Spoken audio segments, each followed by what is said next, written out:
Good morning student. आज हम genetics का दूसरा टॉपिक मेंडलिज्म, इसके बारे में स्टडी करेंगे। मेंडलिज्म के बारे में जो मैंने आपको पहले कुछ बताया था उसमें ये था कि मेंडल का जो बर्थ हुआ है वो और उसकी डेथ, इस बीच में उसने क्या रिसर्च किया, कितनी खोज करी, क्या जानकारी जुटाई, कौन से नियम दिए, इन सब के बारे में हम मेंडलिज्म के अंदर स्टडी करेंगे। हमारा जो मुख्य टॉपिक है मेंडलिज्म,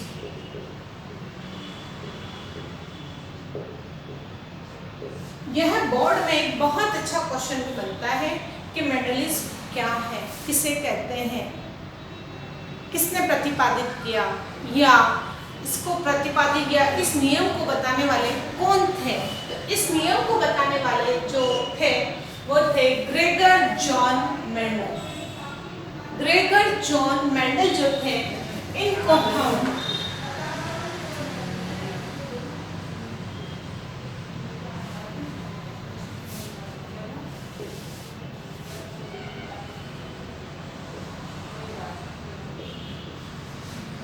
ग्रेगर जॉन मेंडल जो है, इनको फादर ऑफ जेनेटिक्स भी कहा जाता है।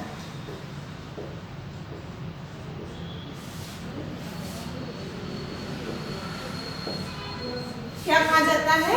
Father of genetics. Gregor John Mendel को फादर ऑफ जेनेटिक्स के नाम से भी जाना जाता है। यह एक शॉर्ट क्वेश्चन है। इसी के साथ में हम इसकी बायोडाटा या इसकी लाइफ के बारे में जो कुछ स्टेटमेंट है वो ये इस प्रकार है। सेकंड पॉइंट जो आता है इसका बोर्न। मेंडल का जो बोर्न था वो 22 जुलाई 1822 में हुआ था। 22 यानी जुलाई और 1822 को हुआ था। कहाँ हुआ था? सिलेसियन के एक ऑस्ट्रिया, स्टेट ऑफ ऑस्ट्रिया,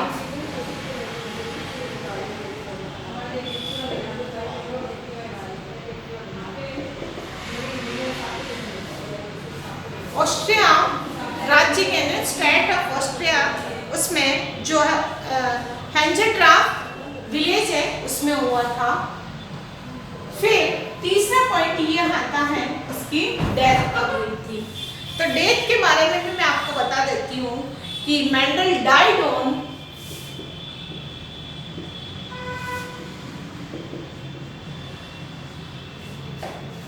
6 जनवरी 1884। ये इसका बॉर्न है और इसकी डाइड है। तो मेंडल का जो बॉर्न हुआ था 22 यानी जुलाई 1822 और मेंडल की जो डेथ हुई थी वो 6 जनवरी 1884। अब 82 और 1884 के बीच में इसकी जो लाइफ प्रोसेस थी वो क्या थी? लाइफ प्रोसेस ये थी कि इनका जो बॉर्न हुआ था स्टेट ऑफ ऑस्ट्रिया, इसी के साथ में इन्होंने फिलोसॉफी के अंदर एमए किया था, डिग्री ली थी। साथ में इन्होंने ऑस्ट्रिया शहर के अंदर ही एक ब्रून जगह है, वहां पर ब्रून प्रांत में इन्होंने एक जॉब करी थी, प्रेस्ट की, पादरी की, एक चर्च के अंदर पादरी बने थे और वहीं पर रहकर इन्होंने एक रिसर्च करी। किस पर? पी पर। पी पर इन्होंने रिसर्च करी थी। पी का जो बॉटनिकल नेम है वो है पाइसम सटाइवम।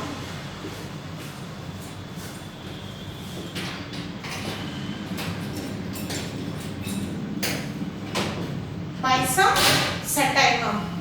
तो रिसर्च किस पर करी थी? पी पर।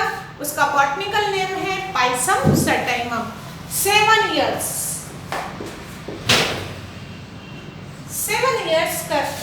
तक उन्होंने पाइसम सटाइवम यानी पी प्लांट पर रिसर्च करी और कहाँ करी, जहाँ पर ये पृष्ठ थे वहीं पर इन्होंने एक चर्च के अंदर ही एक छोटा सा गार्डन था, वहीं पर इन्होंने 7 इयर्स तक पी प्लांट पर रिसर्च करी और पी का नाम है पाइसम सैटिवम। तो कुछ पॉइंट्स के बारे में हमें यह जानकारी मिलती है कि इन्होंने कुछ ऐसे कंक्लूजन निकाले इस पर रिसर्च करके, और कंक्लूजन निकालकर इन्होंने ब्रून सोसाइटी को एक पेपर प्रस्तुत किया। उस पेपर के अंदर इन्होंने पी प्लांट पर जो रिसर्च करा था उन सब के कंक्लूजन को लिखकर दिया था। जो शोध करा था, जिस पर इन्होंने अनुसंधान करे, उन अनुसंधान को एक पेपर के रूप में चर्च सोसाइटी ब्रून शहर के अंदर जो सोसाइटी है उनमें उस पेपर को सबमिट करवाया था। उस पेपर में इनका जो मूल उद्देश्य था वो ये था कि नेचुरल हिस्ट्री के बारे में, नेचुरल हिस्ट्री क्या होती है। उस पेपर में इन्होंने ब्रून सोसाइटी ऑफ नेचुरल हिस्ट्री के बारे में कुछ लिख के बताया। अब नेचुरल हिस्ट्री पर इन्होंने जैसे पी प्लांट पर जो रिसर्च करी थी उसको सबमिट कराया, नहीं उन्होंने अपने एक्सपेरिमेंट को पब्लिश करवाया। किस तरह से, किस रूप में कि experiment on plant hybridisation,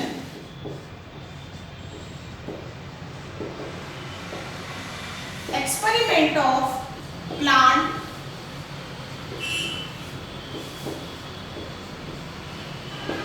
hybrid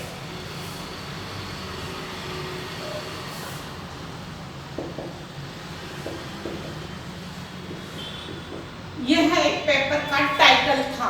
इन्होंने नेचुरल हिस्ट्री के बारे में जो ब्रून शहर वाले हैं, ब्रून सिटी के जो लोग हैं, ब्रून सोसाइटी के अंदर इन्होंने एक पेपर जो सबमिट करवाया था उसका टाइटल था एक्सपेरिमेंट ऑफ प्लांट हाइब्रिडाइजेशन। इसी में ही इन्होंने जो 7 इयर्स तक पी प्लांट पर एक्सपेरिमेंट करा था उनके सारे कंक्लूजन निकालकर उन्होंने क्या करे, पब्लिश करवाया। पब्लिश का मतलब ये होता है कि उस सोसाइटी को एक पेपर सौंपा ताकि वो नेचुरल हिस्ट्री के बारे में जान सके। और यह जो था उसका रिजल्ट ये जो निकला था वो क्या था, उनका एक्सपेरिमेंट किस पर था, उनका जो एक्सपेरिमेंट जो मेन चीज था वो था गार्डन पी। बगीचे के अंदर, उद्यान के अंदर उन्होंने कुछ मटर के पौधे लगाए थे और उन पर उन्होंने क्या करा था, एक्सपेरिमेंट करा था। और एक्सपेरिमेंट करके उन्होंने एक सोसाइटी को एक पेपर पब्लिश करवाया जिसका टाइटल था एक्सपेरिमेंट ऑफ प्लांट हाइब्रिडाइजेशन। और मेंडल ने जो प्रपोज किया था वो अधिकतर मेंडलिज्म के नाम से जाना गया था। Mendel propose the law of inheritance. Mendel proposed the law of inheritance।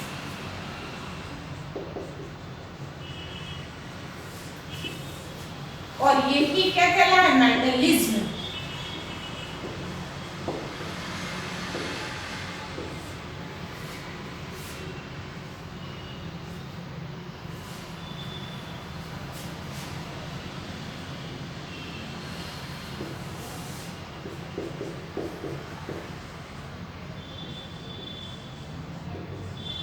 Mendelism, यह मेंडलिज्म के नाम से जाना गया।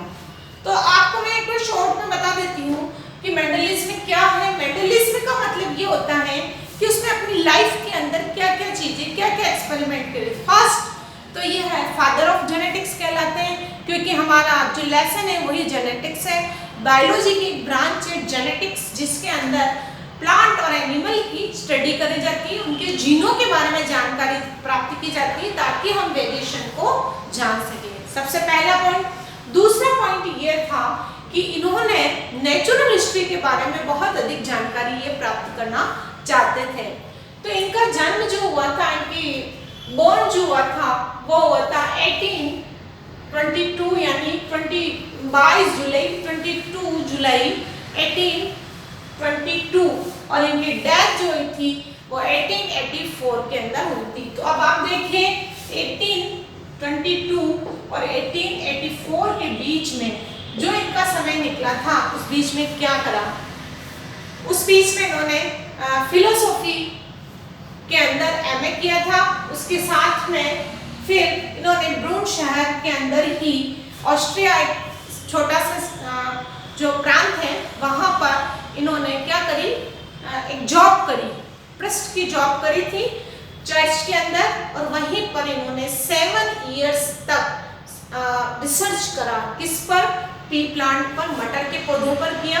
और उस पी प्लांट से वो क्या प्राप्त करना चाहते थे, जो उन्होंने इतने लंबे टाइम तक स्टडी करी, वो ये देखना चाहते थे कि जो जीन है वो जीन किस पीढ़ी तक, one generation to another generation, ये जीन जो ट्रांसफर होते हैं वो कैसे होते हैं और उनमें वेरिएशन जो आती है वो कैसे उत्पन्न होती है। तो 7 इयर्स तक उन्होंने पी प्लांट पर ही स्टडी करी। पी प्लांट का जो बॉटनिकल नेम है पाइसम सटाइवम। ओके, ये भी क्वेश्चन बोर्ड में पूछा जाता। नेक्स्ट आता है कि जब इन्होंने 7 इयर्स तक पी प्लांट के ऊपर स्टडी करी तो क्या कंक्लूजन निकाला? उन्होंने जो कंक्लूजन निकाला था, उन्होंने उस कंक्लूजन को, अपने निष्कर्षों को एक पेपर के ऊपर क्या कर दिया, लिख लिया और पेपर को सबमिटेड करवा दिया। कौन सी? ब्रून सोसाइटी को। और उसका उस टाइटल का नाम था एक्सपेरिमेंट ऑफ प्लांट हाइब्रिडाइजेशन, ताकि वो सोसाइटी को देने का क्या कारण है, ताकि वो पब्लिश हो सके। और पब्लिश करने के लिए उन्होंने उस रिसर्च का एक नाम रखा था, टाइटल रखा था, वो था एक्सपेरिमेंट ऑफ प्लांट हाइब्रिडाइजेशन, यानी पौधों में संकरण किस प्रकार से होता है और उसका रिजल्ट क्या आता है, उससे हमें वेरिएशन कैसे मिलती है। उसके बाद में उन्होंने कुछ चीजें ऐसी थी जिनको प्रपोज करना चाहा, तो उनका नाम रखा उन्होंने, उनका भी उन्होंने टाइटल, यानी Mendel propose the law of inheritance.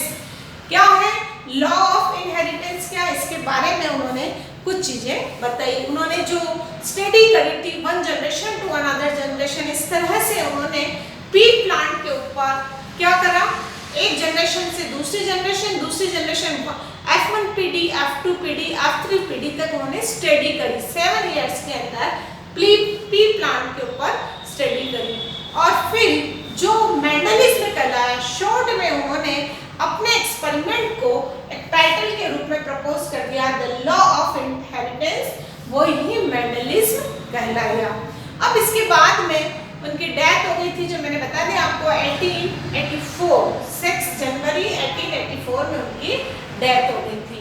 इस बीच भी बहुत सारी चीजें हुई थी कि जैसे उनकी इकोनॉमिकल सिचुएशन जो थी वो बहुत अच्छी नहीं थी, तो उन्होंने अपने जहाँ वो जॉब करते थे चर्च में, वहीं पर ही एक छोटा सा गार्डन बना लिया और उस गार्डन में ही इन प्लांट को उगा लिया और इन प्लांट पर स्टडी करना शुरू कर दिया। ठीक है, उसके बाद में कुछ साइंटिस्ट ऐसे आए थे जो इन्होंने इसमें कुछ कमियां भी देखी थी, तो कमियां देखने के लिए उन्होंने वापस से उस पर रिसर्च भी करी। तो रीडिस्कवरी ऑफ मेंडलिज्म भी हुआ था, लेकिन लास्ट में रिजल्ट यहाँ तक ही पहुंचा था कि उन्होंने जो लॉ ऑफ इनहेरिटेंस दिया था वो सही था, कि जीनों का one generation to another generation transfer होता है और उसी से वेरिएशन आती है। अब देखिए हमारा जो अगला टॉपिक आता है वो ये है कि क्या रीजन थे मेंडल के जो सक्सेस होने के, क्या रीजन थे, मेंडल सक्सेस कैसे हुआ, उस रीजन के मुख्य जो पार्ट है, मुख्य टेक्निक्स जो है वो कुछ पॉइंट्स के रूप में उन्होंने बताई थी। पहला पॉइंट था कि उन्होंने जो प्लांट लिया था, तो Mendel studied inheritance of one character at time. उन्होंने जो प्लांट चूज किया था उसके अंदर जो कैरेक्टर है वो एक ही है, यानी कि Mendel studies the inheritance of only character in one. Mendel studies the inheritance of one character at time. एक बार में एक ही क्वालिटी को उसने चूज किया था। दूसरा उसका जो था वो ये था कि जिस पर भी वो रिसर्च करता था उस पर अपने डेटास को कलेक्ट करता था। डेटा यानी स्टैटिकल रिकॉर्ड रखता था, और स्टैटिकल रिकॉर्ड रखने से क्या होता है कि जो उसने एक्सपेरिमेंट किए हैं उस एक्सपेरिमेंट को केयरफुली एनालिसिस करता था। एनालिसिस करने से ये हो जाता है कि हमने कितना जो एक्सपेरिमेंट हमने किए हैं उस पर हमें क्या रिजल्ट मिला है। इसलिए वो स्टैटिकल डेटास कलेक्ट यानी उस पर सांख्यिकी विश्लेषण करता था, एनालिसिस करता था, वो भी बहुत ही केयरफुली।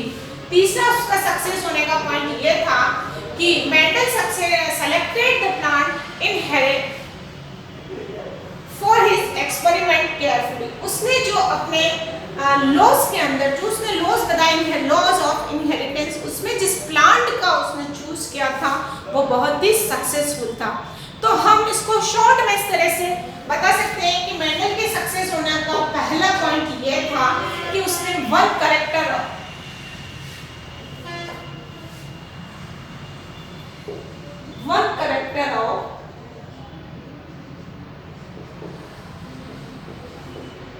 टाइम एक बार के अंदर एक ही गुण उसने लिया था। दूसरा स्टैटिकल रिकॉर्ड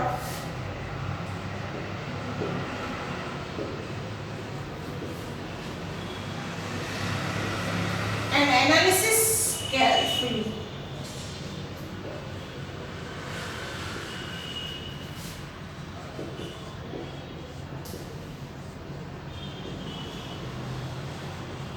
ठीक है, तीसरा पॉइंट शॉर्ट में हम लिखेंगे जो जिस प्लांट का उसने चुनाव किया था, प्लांट चूज ऑफ केयरफुली, यानी बहुत ही अपने एक्सपेरिमेंट के लिए जो उसने प्लांट चूज किया था वो बहुत ही केयरफुल किया, यानी selected the plant, selected the plant careful। ठीक है, तो 3 point, one character of at time, एक बार में एक ही लक्षण लिया था, स्टैटिकल रिकॉर्ड यानी जो भी वो एक्सपेरिमेंट करता था उन पर डेटास कलेक्ट करता था और डेटास का क्या करता था, स्टैटिकल रिकॉर्ड रखता था और उन पर बहुत ही सावधानी से, बहुत ही सावधानी पूर्वक उन पर एनालिसिस करता। तो एनालिसिस ऑफ केयरफुली। तीसरा सेलेक्टेड द प्लांट केयरफुल, उसने अपने एक्सपेरिमेंट के लिए जो प्लांट चूज करा था उस प्लांट को चूज करने में, मतलब जो प्लांट सेलेक्ट किया था वो बहुत ही ध्यान से केयरफुल किया था। अब हमारा जो नेक्स्ट टॉपिक आता है वो ये था कि उसने मटर के पादप का चुनाव ही क्यों किया, सिलेक्शन ऑफ पी प्लांट।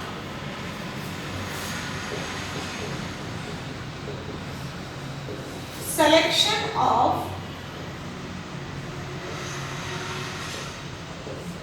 उसने पी प्लांट का सिलेक्शन ही क्यों किया। पी प्लांट का सिलेक्शन इसलिए किया कि नंबर 1 पॉइंट तो ये है कि पी प्लांट जो है वो एनुअल है। ठीक है, और इसके अंदर जो जनरेशन ड्यूरेशन है वो बहुत ही शॉर्ट है और इसलिए हम जो क्वालिटीज इससे लेना चाहते थे वो आसानी से प्रोवाइड हो जाती है। तो पहला पॉइंट हमारा हुआ pea plant is annual and it was possible to study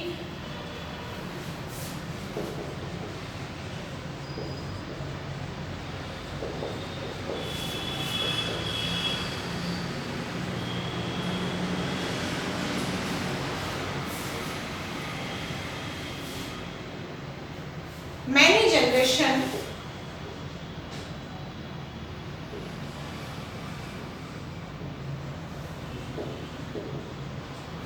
पहला पॉइंट हो गया हमारा एनुअल, और एनुअल होने के कारण क्या है कि इसकी स्टडी क्या होती है, पॉसिबल हो जाती है, और many generation in A short time या शॉर्ट ड्यूरेशन।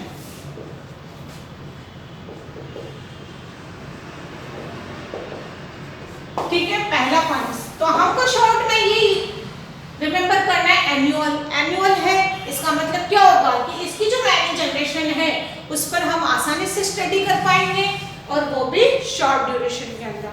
दूसरा पॉइंट ये आता है कि यह एक तो प्योर है यानी होमोजाइगस,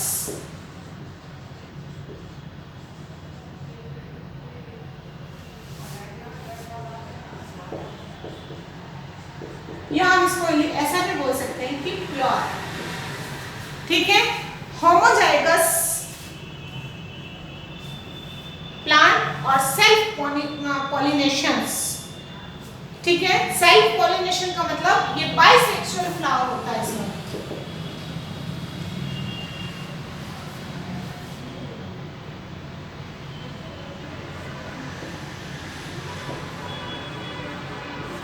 तो हम इसको इस तरह से याद कर सकते हैं। दूसरा पॉइंट होमोजाइगस,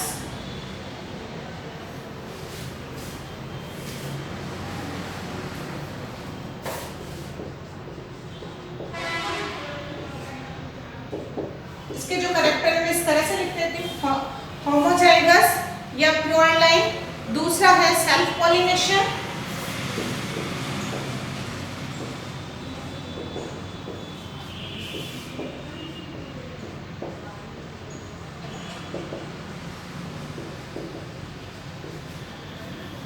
यानी सेल्फ पॉलिनेशन लिख सकते हैं हम, या फिर bisexual flowers.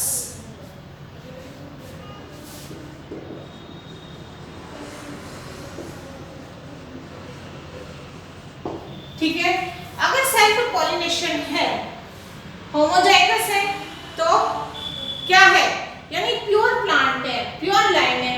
Self pollination in bisexual flower है, तो इससे क्या होगा, it was easy to get pure line.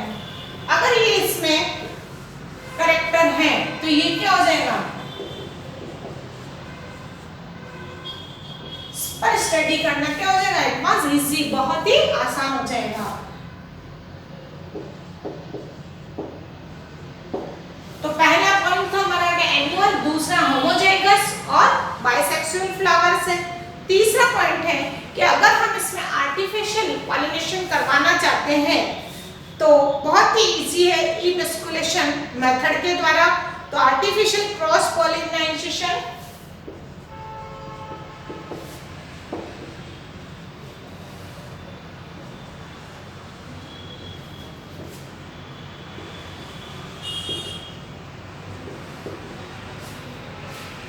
cross pollinations can be easily done by emasculation techniques.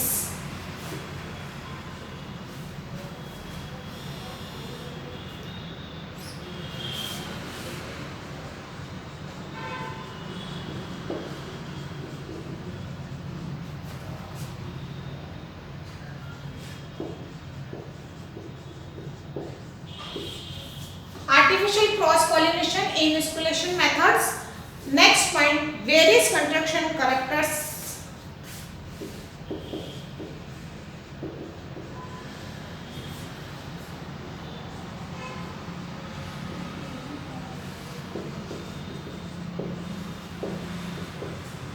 Various characters of pea plant.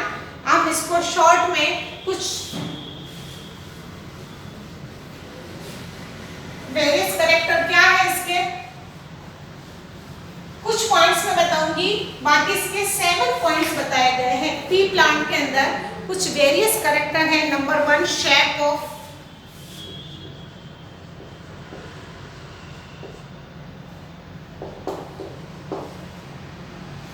Seed.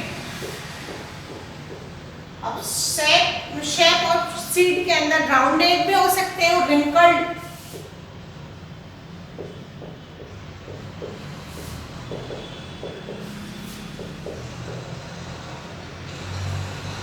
दूसरा पॉइंट हम ले रहे हैं कलर ऑफ सीड।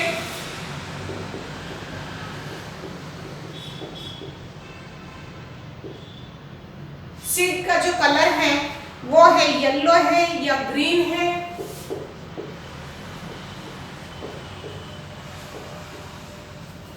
तीसरा पॉइंट हम ले रहे हैं कलर ऑफ फ्लावर।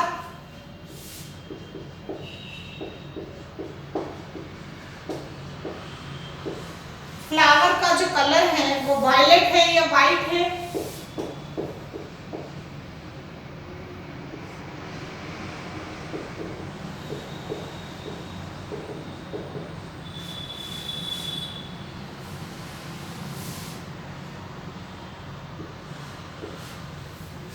चौथा पॉइंट हम ले रहे हैं shape of, height of plant.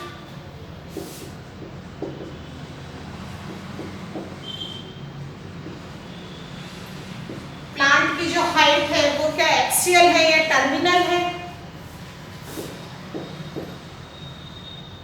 या अपन इसको ऐसे लिख सकते हैं टॉल या फिर ड्राफ्ट। ठीक है, इस तरह से इसके 7 पॉइंट हैं। 7 पॉइंट में मैं और बता देती हूँ। पोजीशन ऑफ फ्लावर,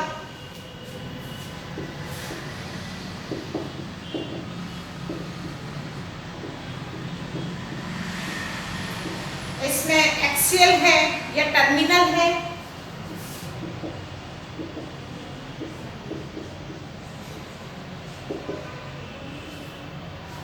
इस तरह से 2 पॉइंट और है जिसमें कलर ऑफ और शेप ऑफ, ये 3 चीज है। तो सिलेक्शन ऑफ पी प्लांट में तो एनुअल है ताकि इस पर क्या होगा, शॉर्ट ड्यूरेशन के अंदर स्टडी करना आसान हो जाएगा। फिर होमोजाइगस से सेल्फ पॉलिनेशन है, तो ये क्या है, प्योर लाइट मिल जाएंगे हमको, इसमें कोई दिक्कत नहीं आएगी। यानी बाइसेक्सुअल फ्लावर्स जिसमें मेल और फीमेल दोनों अलग अलग है।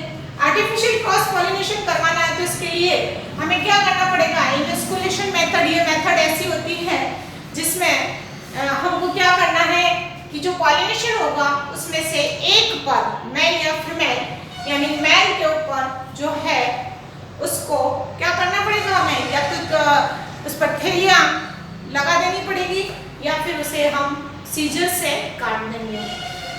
इसके अलावा पी प्लांट के अंदर वेरियस कैरेक्टर भी पाए जाते हैं, जिसमें से कुछ एग्जांपल मैंने आपको बता दिए हैं। Shape of seed, colour of seed, colour of flowers, height of plant, position of flower. ठीक है, ये 7 जो पॉइंट है वो आपको नोट करने हैं। कुछ आप किताब की भी मदद लें, घर पर भी स्टडी करें और वीडियो को भी देखें। Thank you.